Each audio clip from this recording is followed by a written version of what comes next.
çok takkal var. O kim bol yadadın bir de eleştiriyor. Kim ol? Birine ağzını ışık birine çık yeni birine neyme? Sen kim? Sen. O kim ol yandan bu adamları?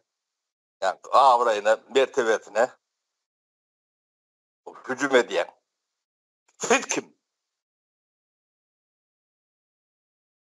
Onun aydınlatlarını bir yardımdan çıkaram da yok. Bana aydınlatlar vardır. Sonra ya suud edersin. Ya da cezasını çekersin. Seni yani boynuna itin tatması vardır. Sonra atıp suud ediyen şey köşeden aylar seni. Geç dakikalar. Pagay diyen. Ben mafyadığımı suud etmesen, yani florlarını suud etmesen, yenene dağdına neme demok olun, özün doğru vaktayım. Seni. Onun mafyanın ahile kolyanlarını son verirsin. Ya suud edersin, ya ötünç sorarsın. İyi de çok.